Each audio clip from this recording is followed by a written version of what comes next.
আমরা আজকে এখানে আরপিএফ এবং আমাদের স্টেটের প্লেন ক্লথ যে গোয়েন্দা দপ্তরের লোক ছিল, ও তাদের জয়েন্ট অপারেশনে দুজন বিহারের দুজন ছেলেকে আমরা ডিটেন করি।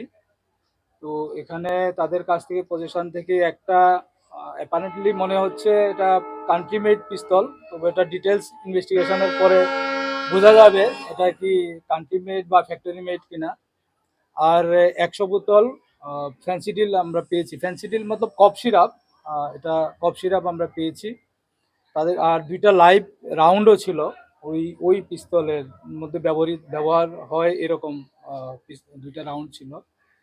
এখন ফার্দার ইনভেস্টিগেশন যবে হবে এফএসএলে আমরা পাঠাবো। আর বাকি ওরা কার কাছে দেওয়ার ছিল, কোত্থেকে নিয়ে এসছে, কারা এর পেছনে আর জড়িত আছে কিনা বা কারা ছিল বা আছে, এটা ফার্দার ইনভেস্টিগেশনে বেরিয়ে আসবে। স্যার ওদের উপর কি কেস নেওয়া হয়েছে? তাদেরকে এনডিপিএস কেসে এবং আর্মস অ্যাক্টে কেস নেওয়া হবে।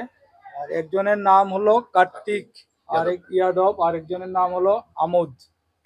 এটাই আমরা এখন পর্যন্ত পেয়েছি ওদের ভার্সন অনুযায়ী। বাকি ওদের রেকর্ডপত্র যখন চেক করব আরও কি ডিটেলস আছে এটা বেরিয়ে আসবে। কোনো ট্রেন থেকে উদ্ধার করা হয়েছে? হ্যাঁ, ট্রেন থেকে আর এটা রানী কমলাপতি এক্সপ্রেস যে ট্রেনটা আসে ওই ট্রেনটা থেকে আমরা পেয়েছি। স্যার ইদানিং দেখা যাচ্ছে রেল স্টেশনকে ব্যবহার করে বিভিন্ন রকমের নেশা সামগ্রী পাচার, এবং আপনাদেরও সাফল্য আছে। রেল স্টেশনে কি আরো কড়া নিরাপত্তা করা দরকার? হ্যাঁ, আমরা তো অ্যাকচুয়ালি বললাম না, যেটা বললাম যে প্লেন ক্লথ আমাদের গোয়েন্দা দপ্তরের প্লেন ক্লথ স্টাফ এটার মধ্যে ছিল এবং আরপিএফ এর ছিল। তো আরপিএফ এর তারা তো ইউনিফর্মেও থাকে, প্লেন ক্লথেও থাকে কেউ কেউ হয়তো। আর প্লেন ক্লথে আমাদের লোক থাকে, প্লেন ক্লথ গোয়েন্দা দপ্তরের লোক থাকে, পাশাপাশি জিআরপির লোকও থাকে, যারা বিভিন্ন সময় এই ট্রেনগুলোর মধ্যে সিকিউরিটি চেকিং বা আদার চেকিং করে এবং করে আসছে।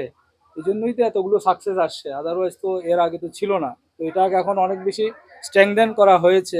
এই জন্য আপনারা হয়তো দেখেছেন এর আগেও কয়েকবার ধরা পড়েছে। তো এটা আমাদের অবজারভেশন, আমাদের সিকিউরিটি চেকিং এগুলো প্রতিনিয়তই চলছে এবং এটা কন্টিনিউ থাকবে।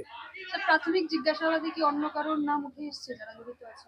না, এটা এখনো কিছু বেরোয়নি। ওরা এখানে তো বলতে পারছে না নাম দাম, এটা ফার্দার ইনভেস্টিগেশনে বেরিয়ে আসবে যদি কেউ থেকে থাকে আর কি।